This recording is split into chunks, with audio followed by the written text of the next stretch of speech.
Bien, mesdames, mesdemoiselles, messieurs, chers amis et chers camarades, quel que soit notre résultat à la clôture du scrutin le 22 mars dans, on va dire, 69h30, vu l'heure qu'il est, sur Fontaine, puisqu'à Fontaine, donc, le scrutin se termine à 19h contre 18h sur l'ensemble des 10 autres communes qui forment ce canton, donc Fontaine-Vercors. L'enseignement majeur que nous pouvons tirer de notre campagne aura été le dynamisme créé.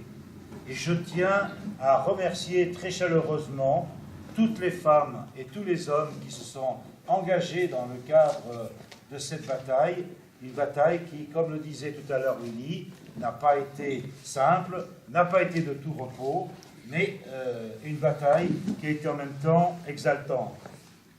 Est-il besoin de rappeler ce canton, depuis la Libération, a connu 4 conseillers généraux communistes, Julien Touche d'abord, en 1945, de 1945 à 1947, Léon Pinel, Louis Maisonnat et Yannick Boulard, qui auront accompli 45 années de mandat sur les 70 ans qui se sont écoulés depuis la capitulation de l'Allemagne nazie en 1945.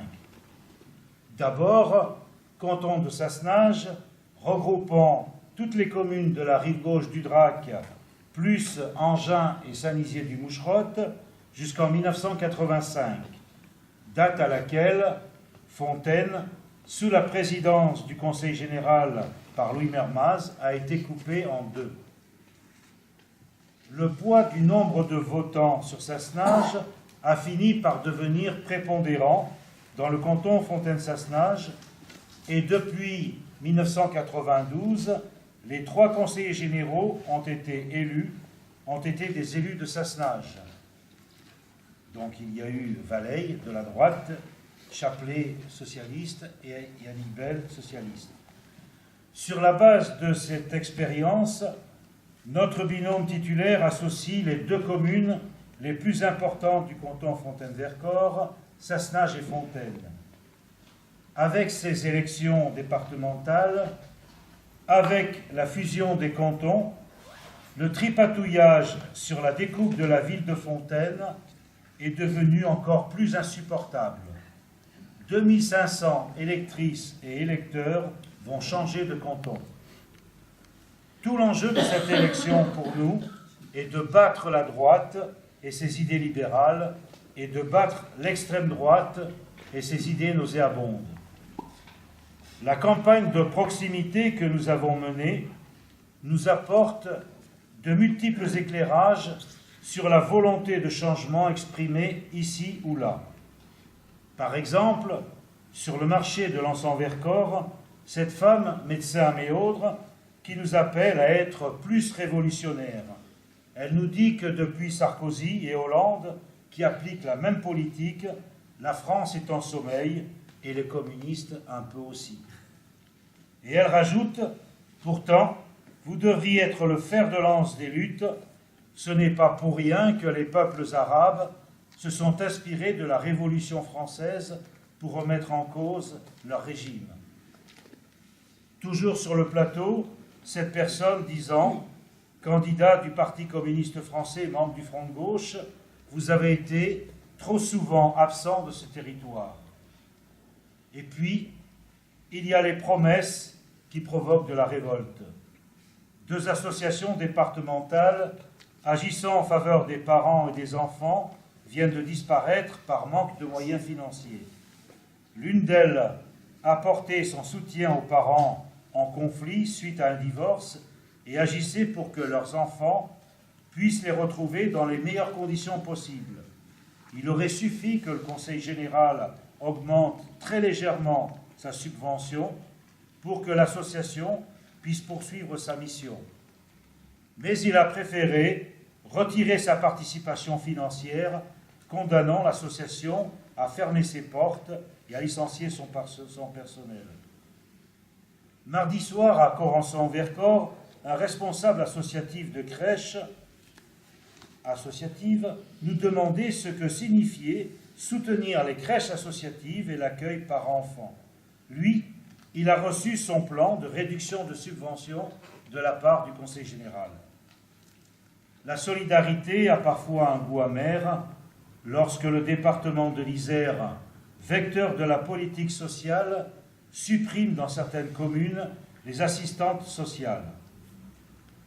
La définition du mot austérité dans le Larousse, c'est politique économique visant à réduire l'ensemble des revenus disponibles pour la consommation par le recours à l'impôt, au blocage des salaires, à l'emprunt forcé, aux restrictions de crédit et au contrôle des investissements.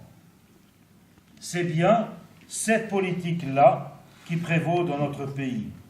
Depuis des années également, l'État, contrairement à l'esprit des dispositifs de décentralisation, ne compense plus intégralement les transferts de compétences. Dans le même temps, les dispositions mises en œuvre par les différents gouvernements n'ont cessé de réduire l'autonomie financière des collectivités, particulièrement celle des départements, au point de les enfermer dans un carcan qui les fragilise durablement. Aujourd'hui, la contribution de 11 milliards d'euros imposée aux collectivités territoriales dans le cadre du plan de réduction de 50 milliards d'euros de la dépense publique, s'ajoutant aux réductions déjà décidées en 2014, conduit tout particulièrement les départements dans une impasse financière généralisée.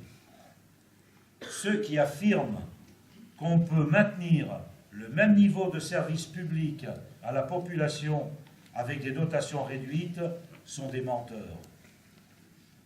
Les diverses réformes intervenues ont progressivement privé les départements de leur autonomie fiscale. C'est particulièrement marquant depuis la réforme de 2011 de la taxe professionnelle, puisque ces collectivités ne disposent plus désormais que du levier du taux de la taxe foncière sur le bâti. Actuellement, la plupart des collectivités se trouvent dans l'obligation de réduire non seulement l'emploi public, mais aussi l'investissement, affectant gravement l'activité du secteur du bâtiment et des travaux publics, notamment, dans lequel des centaines de milliers d'emplois sont en jeu. Cette situation a provoqué la colère des entreprises et salariés du BTP il y a une dizaine de jours à Grenoble. Les collectivités locales, qui assument 72% des investissements dans notre pays, doivent refuser d'être pressurées. Si l'investissement des collectivités recule, c'est le chômage qui progresse. Les départements, comme les autres collectivités locales, ont besoin de retrouver des dotations à la mesure de leurs besoins. Cette austérité aveugle deviendra très vite intenable, sauf à faire ce que proposent la droite et l'extrême droite, c'est-à-dire détricoter les politiques de solidarité et faire sans cesse reculer la place des services publics. La création d'une taxe sur les transactions financières, la fameuse TTF européenne, pourrait rapporter 36 milliards d'euros par an à la France. M. Gattaz, président du MEDEF, n'est pas favorable. Et quand M. Gattaz n'est pas favorable, le gouvernement immédiatement le suit et fait le choix de privilégier les mesures d'économie au profit de sa mini-taxe qui ne rapportera que 800 millions d'euros par an. Le RSA constitue pour les départements une charge financière particulièrement lourde. En même temps, ces derniers n'apportent ni plus-value ni visibilité aux bénéficiaires de cette allocation. Dès lors, pourquoi l'État n'en reprendrait-il pas intégralement la gestion? S'agissant des recettes, la redéfinition d'un impôt économique plus juste et plus transparent pourrait être engagé, encourageant l'emploi et le développement solidaire des territoires. Il pourrait être modulé en fonction de la masse salariale et de la valeur ajoutée de l'entreprise. Par ailleurs, le principe de la libre administration des collectivités appelle le rétablissement de leur autonomie fiscale. Les contraintes imposées aux collectivités pourraient être largement compensées par des dispositifs de justice fiscale, parmi lesquels l'instauration d'une taxe de 0,5% sur les actifs financiers qui rapporterait 30 milliards d'euros. Soit l'État s'acharne, sous la pression de la Commission de Bruxelles, à s'inscrire dans le processus dévastateur de réduction de la dépense publique, soit s'affirme la volonté responsable mais résolue de faire de l'action et des investissements publics les leviers de la relance économique, de la satisfaction des besoins humains et du développement des territoires. Sur ce canton de Fontaine-Vercors, nous sommes les seuls à nous prononcer pour le maintien des départements et de la compétence générale. Il est pour le moins paradoxal d'élire les 22 et 29 mars des binômes de conseillers départementaux, alors que la loi dite NOTRe, nouvelle organisation du territoire de la République, ne sera votée qu'en avril ou mai prochain. Dans un communiqué, après le vote en première lecture de la loi à l'Assemblée nationale le 10 mars, l'Association des maires de France dénonce l'accumulation de mesures technocratiques et déconnectées des réalités du terrain, programmant la dilution des communes dans de grandes entités intercommunales. Elle regrette une nouvelle fois que cette réforme territoriale, mal conçue dès le départ, se trompe d'objectifs et de méthodes en privilégiant systématiquement les grosses structures au détriment de la proximité de gestion et de services. Et cela sans évaluation financière préalable sur le rapport coût-efficacité. Le gouvernement a ainsi décidé de changer la nature de l'intercommunalité en prévoyant une élection au suffrage universel direct sans fléchage des élus des métropoles, des communautés urbaines, des communautés d'agglomération, des communautés de communes. En créant une nouvelle collectivité de plein exercice, c'est la disparition des communes auxquelles nos compatriotes sont très attachés qui est clairement engagée.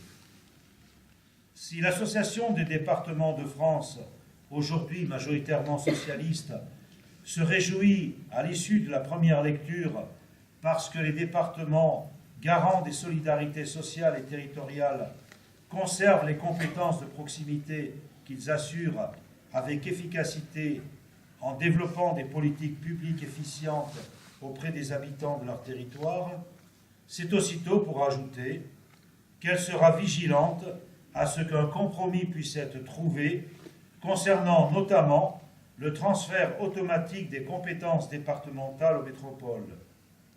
Le principe de transfert établi sur un conventionnement avec accord mutuel des deux parties, s'appuyant ainsi sur l'intelligence collective des élus locaux et le plus à même de répondre aux spécificités territoriales.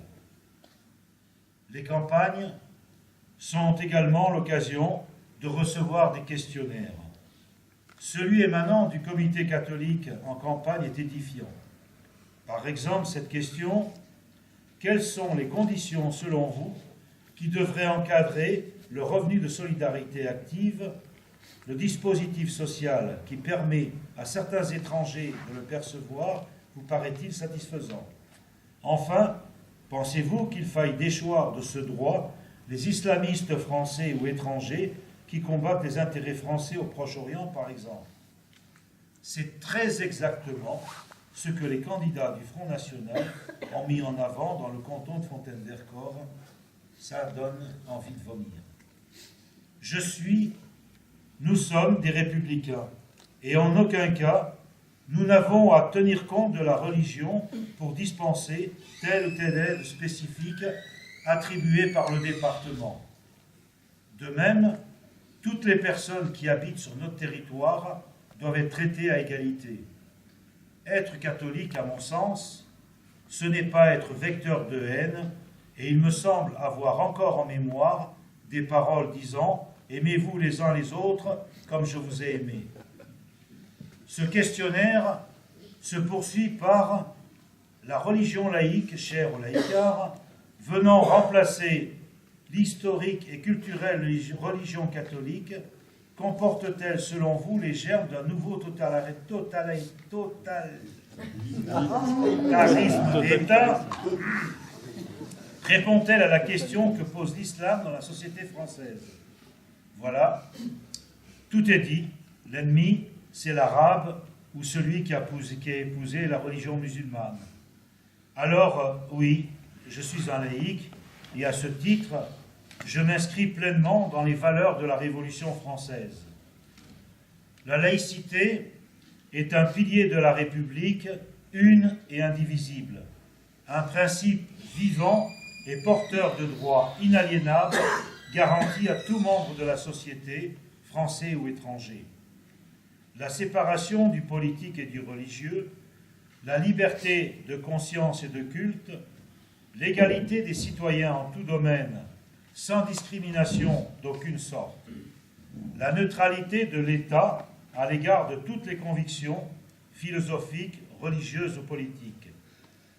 Dans les relations internationales, comme dans notre pays, la laïcité est une condition de la paix, car elle permet le respect du droit de chaque peuple et de chaque être humain, indépendamment de ses convictions religieuses. Nous débarrasserons donc la politique internationale de la France et ses références à la théorie nord-américaine du choc des civilisations qui cherche à diviser le monde en fonction des appartenances religieuses. Après l'odieux attentat du musée Bardo à Tunis hier, nous sommes Bardo, comme nous avons été Charlie en janvier dernier.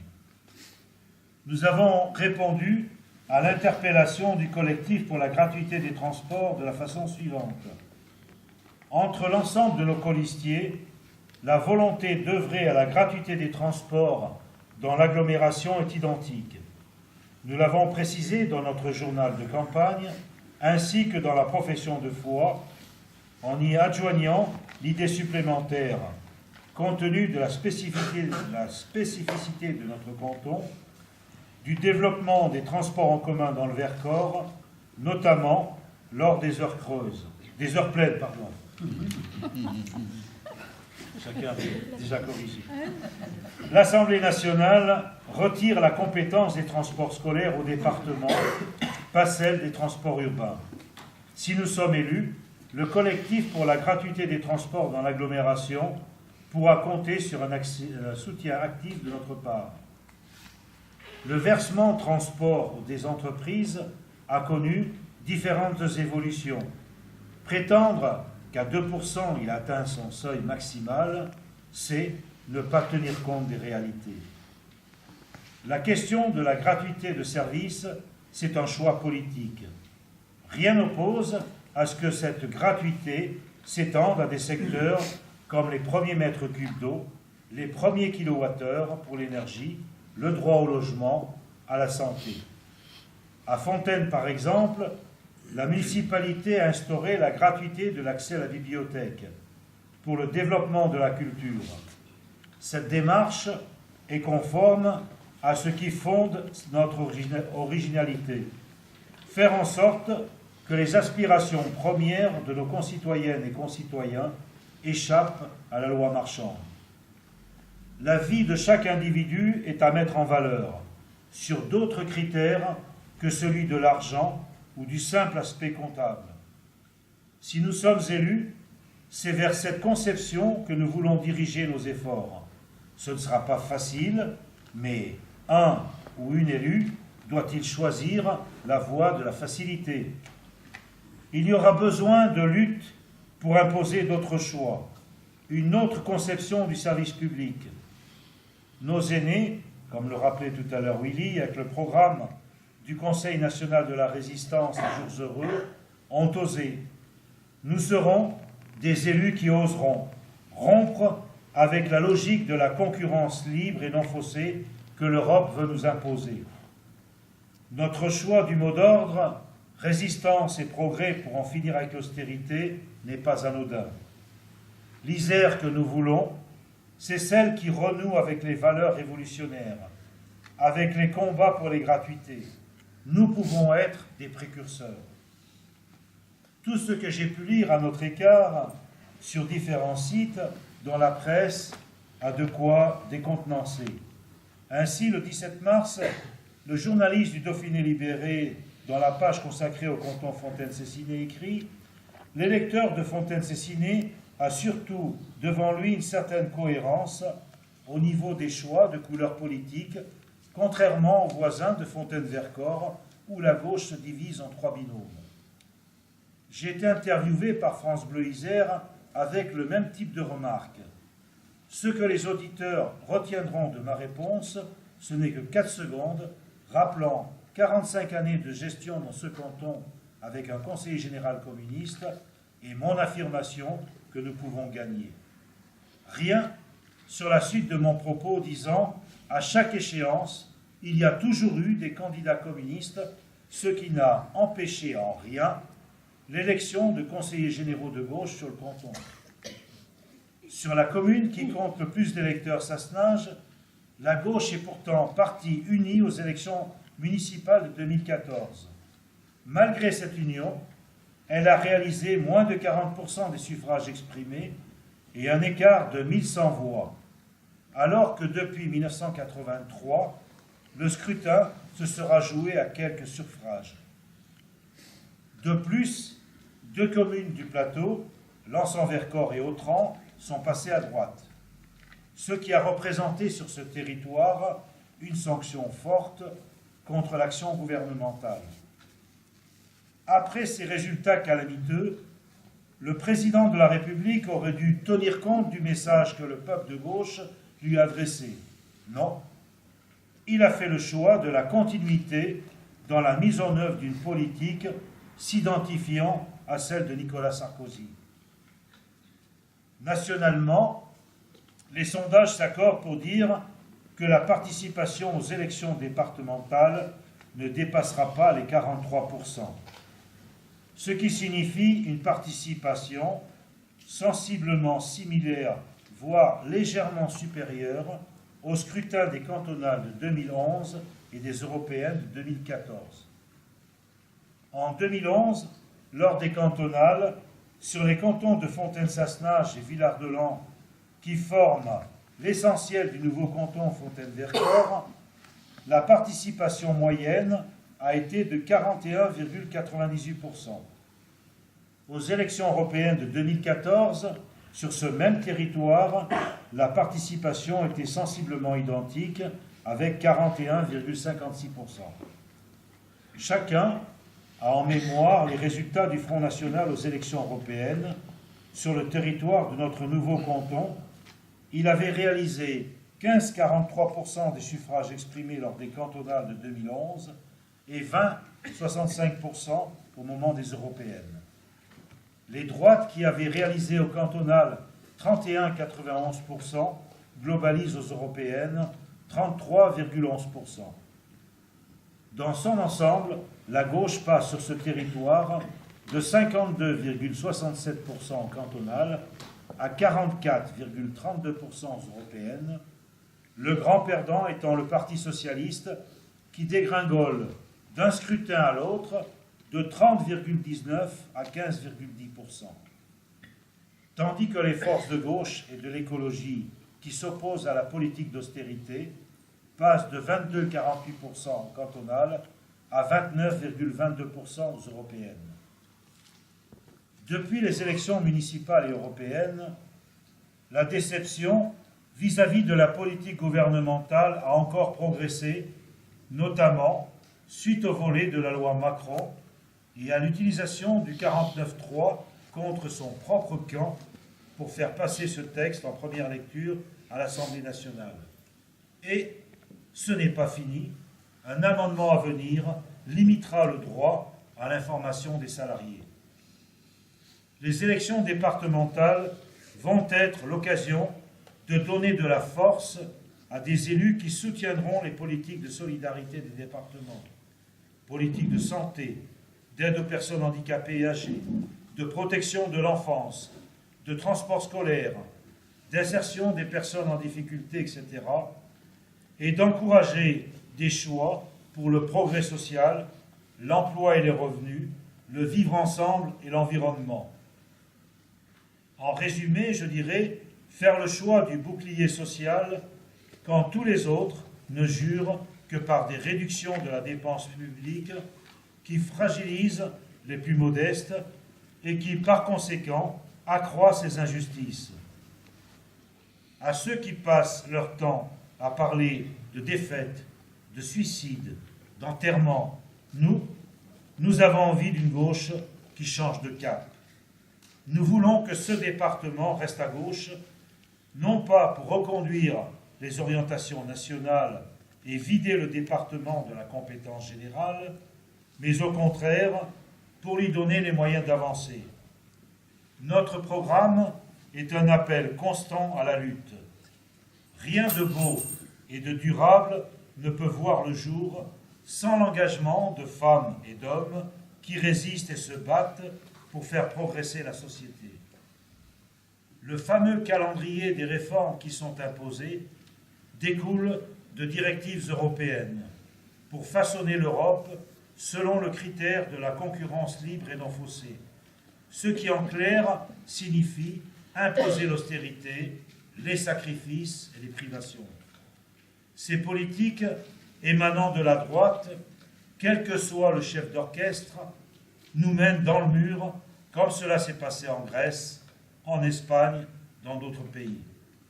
Ce mur, c'est le mur de l'argent, où d'un côté, une poignée de privilégiés s'enrichissent à outrance. Je veux parler des 0,1% qui ont un revenu annuel supérieur à 225 000 euros, tandis que l'essentiel du peuple, c'est-à-dire 90%, est appelé à se serrer la ceinture avec un revenu annuel inférieur à 35 000 euros. Le vote, le 22 mars, dans quelques dizaines d'heures, pour notre liste, sera celui qui enverra un message clair, un message d'espoir, un message de rêve. Comme nos aînés qui, il y a 70 ans et plus, sont engagés dans la lutte contre la barbarie nazie, le pétainisme, et ont écrit ce programme nommé Les Jours Heureux, nous serons les dignes héritiers du Conseil national de la résistance. Ce rêve, leur rêve, a donné la sécurité sociale, des droits nouveaux aux travailleurs, le droit de vote des femmes, les nationalisations et les services publics. Comment, comme le disait tout à l'heure Willy, ce qui a été possible dans un pays hier ruiné, aujourd'hui ne serait plus possible. Le signal que renvoie la loi Macron, c'est cela, le retour en arrière au nom du modernisme vers le début du siècle dernier. Depuis des décennies, les actions gouvernementales ont remis en cause les avancées gagnées par nos aînés. Si ces reculs ont été possibles, cela est dû à l'affaiblissement de la force essentielle porteuse de ces avancées, les communistes. Vivre de plus en plus mal n'est pas inéluctable. Nous avons à travailler pour que ces colères ne se trompent pas de cible, mais pour qu'elles se traduisent par la mise en œuvre d'une autre politique. Une politique qui s'attaque au profit financier, au gâchis. L'austérité et les sacrifices, ce n'est pas la voie qui nous guide. L'abstention, et notamment l'abstention de gauche, est nuisible aux intérêts des populations. Ce réflexe de dénonciation de la politique gouvernementale sera beaucoup plus efficace s'il se tourne en vote positif pour la liste porteuse d'espérance, celle qu'avec Muriel Chaffard, Pierre Martin, Antoinette Chaninet, nous formons. Élus, nous privilégierons la démocratie, et nous rendrons compte en permanence de nos actions. Pour rapprocher l'élu et la citoyenne ou le citoyen, nous proposons par exemple la mise en place d'un comité destiné aux politiques en direction de la jeunesse, avec tirage au sort de 2 jeunes de chacun des cantons de l'Isère. Lorsque nous ferons le bilan de chaque avancée, ce ne sera pas pour vous dire « vos conseillers généraux ont obtenu ceci ou cela pour le canton ». Chaque avancée sera le fruit d'une action collective. C'est en tout cas notre conception du mandat d'élu. Le repli et la frilosité, ce n'est pas notre choix. Nous sommes pour le rassemblement, un rassemblement sur la base de valeurs partagées. Quel que soit le résultat qui sortira des urnes dimanche soir, nous aurons participé au semail des idées de la transformation, de recul du fatalisme. Pour conclure, je reprendrai cette citation de Montesquieu, si chère à Louis Maisonnat. Pour faire de grandes choses, il ne faut pas être un si grand génie, il ne faut pas être au-dessus des hommes, il faut être avec eux. La route pour ouvrir de nouveaux chantiers, poursuivre les combats est devant nous. Nous pouvons gagner en mettant l'humain au centre de notre action. Avec ces semailles de la résistance, du progrès, pour en finir avec l'austérité, au final, nous avons commencé à gagner et nous devons poursuivre ces combats. C'est notre raison d'être, le fil conducteur de nos actions. Ayons confiance.